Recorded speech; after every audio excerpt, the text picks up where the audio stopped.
Okay, I want to say thank you to Will and Mike and Alison who've been involved with Back to Moscow and the previous releases. We do work as like a team, and they're great people, and it's nice that we've had a little bit of success with this one. I also want to thank Dancer Sleevedom for his contribution.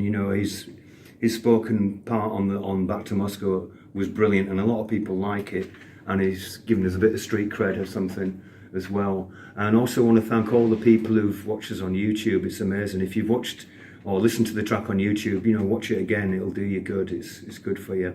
And thank you to UNICEF, who were very helpful in letting us organise this thing, and they did a lot of favours to get it all organised. And just thank you to everyone who's watched it on YouTube mainly, and it's been great.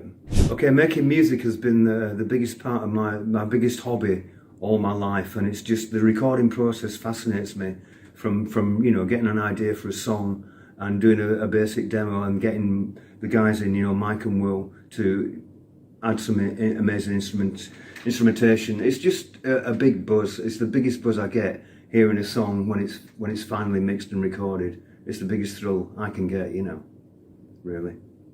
Well, we're hoping to release a song called Titanium Heart next. We have a video which is almost finished, so that will probably be the next song after Back to Moscow. But a lot of people have said to me, do another reggae song.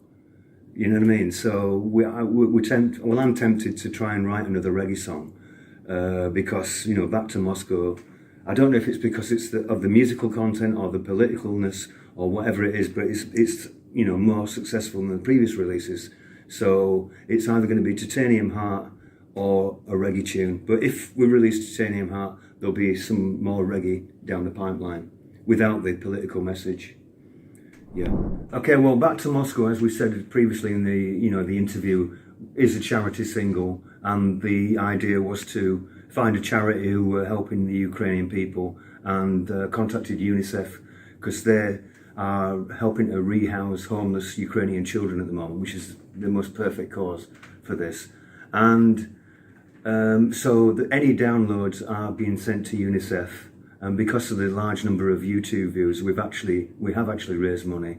And there was a slight admin error went on. I was owed about £50 or something royalties. I thought, oh great, I'll pay my water rates, and that money went to UNICEF by mistake. And I didn't want to ring UNICEF up and say, oh, we sent you some money, can you get it back please for my water rates? But I'd let that go. So we have already sent some money to UNICEF, and because of the successfulness of the single, we are raising money, and that will be going through as soon as when it's due. Well, Back to Moscow, the actual recording process of this one was very quick. We'd normally spend a lot longer on it, on a song. But because we wanted to bring it out as quickly as possible, we only took like 2 or 3 sessions. There was a 4th session, which was the final mix.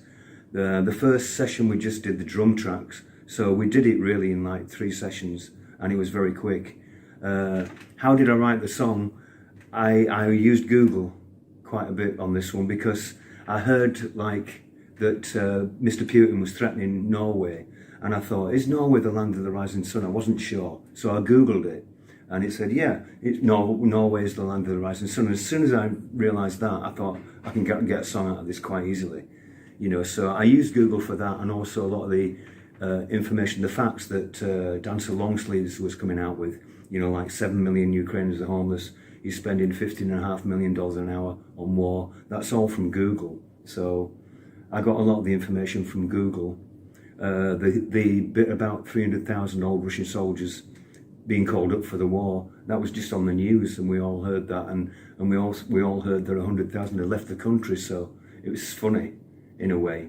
That bit is funny. If I'd been one of those old Russian soldiers, I'd have left the country as well, if I could, you know what I mean? So writing the song, I actually used Google quite a bit just to check the facts on this one. Yeah, well, Mike and Will are very pleased with the way things have turned out. The last time we met, we were doing the interview, and we were going on about, if we can get it together, we'll do this charity single called Back to Moscow, if we're going to call it that, because it was very new. It was just, we just started working on the song, and it's gone exceedingly well. and we're just really pleased. And Will's very pleased to be, the producer of something that's been quite successful. And Alison, how's Alison been? How would you say you've been, Alison, in the last few months? I've been good. I've been really, really busy, and we finished doing the filming for the Titanium Heart, and I think that's probably going to be ready to release quite soon. So that was fun to do, and we managed to get a really good day for filming. And busy, and looking forward to seeing what the future brings for the band. And you've got a new hat, haven't you? I've got my new hat. Can the viewers see your fantastic hat? Especially for my trip to London. Yeah, look at that. Excellent. Must say the YouTube viewers have been treating us exceedingly well in the last 2 or 3 weeks. We've gone into the Premier League in terms of views. Yeah, we're kind of like a Brentford, I would say, or a Fulham. We're not Man City or Liverpool, but we're Brentford, and we're surprising a lot of people. So things are going really well as regards Back to Moscow and the YouTube views. But we still got homes run like 7 million Ukrainians. Putin!